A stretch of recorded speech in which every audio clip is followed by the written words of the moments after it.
ଖରା ଦିନେ ବିଶେଷ କରି କାହାକୁ ହଇରାଣ କରିବେନି, କାହିଁକିନା ଆପଣ ସିନା ପାର୍ସଲଟା ନେଇକି ଘରକୁ ଯାଉଛନ୍ତି, ଘରୁ ପଇସା ନେଇକି ଆସୁଛନ୍ତି, ଯେଉଁ ପିଲାଟା ବାହାରେ 10 ମିନିଟ୍ ଠିଆ ହେଉଛି ତାକୁ ଆଜ୍ଞା କେମିତି ଲାଗୁଥିବ ସେଇଟା ଆପଣ କେବେ ହେଲେ ବୁଝିପାରିବେନି। ଆଉ ସେଇ ପାର୍ସଲ ଆସି ଆପଣଙ୍କୁ ଦେଇ ସାରିଲା ପରେ ତାପରେ ଆହୁରି ତା'ର 40-50ଟା ପାର୍ସଲ ଥିବ ପଛକୁ। ନମସ୍କାର, ଜୟ ମା ଶାରଦା। ସାଙ୍ଗମାନେ କେମିତି ଅଛନ୍ତି ଆପଣମାନେ? ଆଶା କରୁଛି ଆପଣମାନେ ଭଲରେ ଥିବେ। ମୁଁ ପୁରା ବଢ଼ିଆ ଅଛି। ସମସ୍ତେ କହନ୍ତି ଆଜ୍ଞା ଡେଲିଭରି ବୟ ଯେତେବେଳେ କାମ କରନ୍ତି ଥକନ୍ତିନି।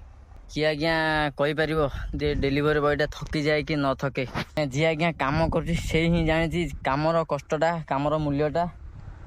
କେତେ ଦିନ କାମ କଲା ପରେ ସେଇ ଥକାପଣକୁ ମେଣ୍ଟାଇବା ପାଇଁ କିଛି ପଇସା ଆସେ।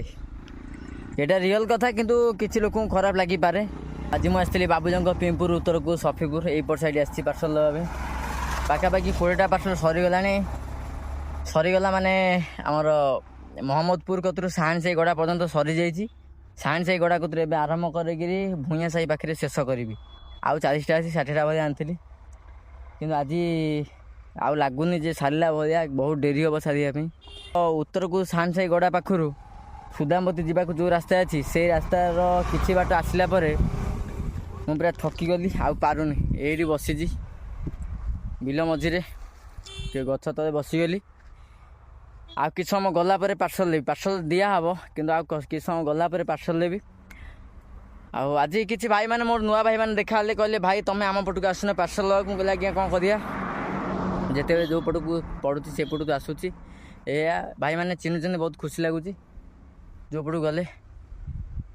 ଆଉ ଗୋଟେ କଥା ଏଇଆ କହିବି କଷ୍ଟମରମାନଙ୍କୁ, ଯେ ଯେଉଁମାନେ ଏଇ ଖରା ଦିନରେ ଡେଲିଭରି ବୟମାନଙ୍କୁ ହଇରାଣ କରୁଛନ୍ତି, ଆଗ ପାର୍ସଲ ନେଇଯିବେ, ପଛରେ ଆଣି ପଇସା ଦେବେ, କିମ୍ବା ଫୋନ୍ ନ ଉଠାଇବେ, କିମ୍ବା ସେ ପାର୍ସଲଟାକୁ ଆଗ ମାର୍କିଂ କରି 5 ଥର ଦେଖିବେ ମୋ ନାଁରେ ଆସିଛି କି ଆଉ କାହା ନାଁରେ ଆସିଛି। ଦେଖନ୍ତୁ ଆଜ୍ଞା, ଗୋଟେ ପିଲା ଯେତେବେଳେ ଆପଣଙ୍କ ପାର୍ସଲ ନେଇକି ଆସିଥିବ, ଆପଣଙ୍କୁ କଲ୍ କରିଥିବ, ଆପଣଙ୍କ ନାଁରେ ହିଁ ପାର୍ସଲ ଆସିବ, ଅଲଗା ନାଁରେ ଆସିବନି। ଆଉ ଆପଣମାନେ ବହୁତ ଟାଇମ୍ ନେଉଛନ୍ତି ଯେ କିଛି ସମୟ ପରେ ଟିକେ ରହିଥାଅ, ପଇସା ନାହିଁ, ଭଲ ମନ୍ଦ ଏମିତି। ଖରାଦିନେ ବିଶେଷ କରି କାହାକୁ ହଇରାଣ କରିବେନି, କାହିଁକିନା ଆପଣ ସିନା ପାର୍ସଲଟା ନେଇକି ଘରକୁ ଯାଉଛନ୍ତି, ଘରୁ ପଇସା ନେଇକି ଆସୁଛନ୍ତି, ଯେଉଁ ପିଲାଟା ବାହାରେ 10 ମିନିଟ୍ ଠିଆ ହେଉଛି ତାକୁ ଆଜ୍ଞା କେମିତି ଲାଗୁଥିବ ସେଇଟା ଆପଣ କେବେ ହେଲେ ବୁଝିପାରିବେନି। ଆଉ ସେଇ ପାର୍ସଲ ଆସି ଆପଣଙ୍କୁ ଦେଇ ସାରିଲା ପରେ ତାପରେ ଆହୁରି ତା'ର 40-50ଟା ପାର୍ସଲ ଥିବ ପଛକୁ। କାହିଁକିନା ପିଲା ଯିଏ ଆସନ୍ତି ଗୋଟିଏ ପାର୍ସଲ ନେଇକି ଆସନ୍ତିନି, ସିଏ 100 ପାର୍ସଲ ନେଇକି ଆସନ୍ତି। ତ ଏଇଟା ସେଇ କଷ୍ଟମରମାନେ ଟିକେ ନିହାତି ଭାବରେ ବୁଝିବେ, ଖୁସି ଲାଗିବ।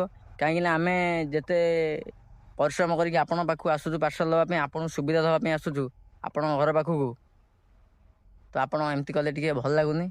କୁଇକ୍ ଟିକେ ନେଇଯିବେ, କୁଇକ୍ ଟିକେ ପିଲାକୁ ଛାଡ଼ିଦେବେ, କାହିଁ ଧୈର୍ଯ୍ୟ ଧରିବା ଶକ୍ତି ନଥାଏ, କେତେ ସମୟ ଆମେ ଆଜ୍ଞା ଖରାରେ ଠିଆ ହେବୁ, ଏମିତି କିଛି ଜିନିଷ। ତ ଭିଡ଼ିଓଟି କେମିତି ଲାଗିଲା ନିହାତି ଭାବରେ କହିବେ। ଆହୁରି ପାର୍ସଲ ଅଛି, ମୁଁ ଚାଲିଲି, ଆହୁରି ପାର୍ସଲ ଦେବି।